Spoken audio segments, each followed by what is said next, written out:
As we discuss data storage and how to store and manage our data in an Azure subscription, we would be remiss to not talk about that data itself. And one of the biggest challenges to most organization is data governance, or having control over that data.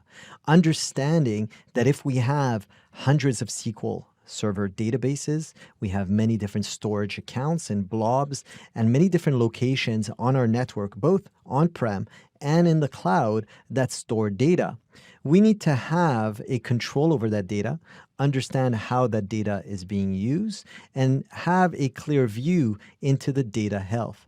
All of these tasks relate to data governance. And data governance is something that most organizations are becoming more and more concerned with and need additional resources that help them into maintaining and getting control over that data. Microsoft Purview is one of those tools. Microsoft Purview was recently renamed from Azure Purview.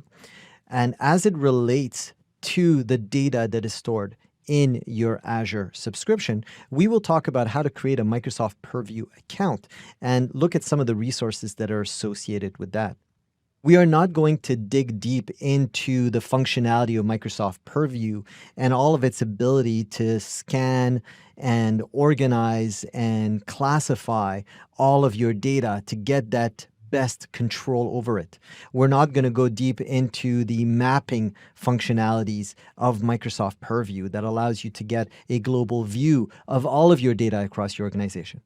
But we will talk about how to set it up within your Azure subscription.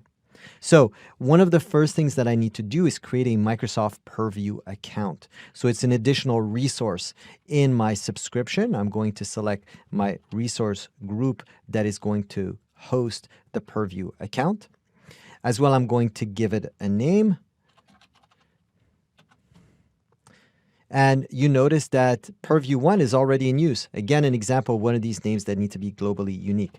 So I'm going to call it Purview 1, and then I'm going to give it an additional numeric value to make it unique, as well as the location or the region that it's going to be created in.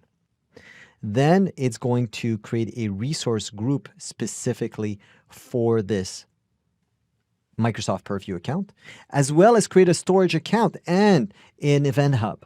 An Event Hub will be used for that transactional data of getting that information in and out of that into the Purview account. So if I click on Review and Create, all of these resources will be created for me in my Azure subscription, and I will be able to start using Microsoft Purview to catalog, classify, and scan all of my data inside of my subscription.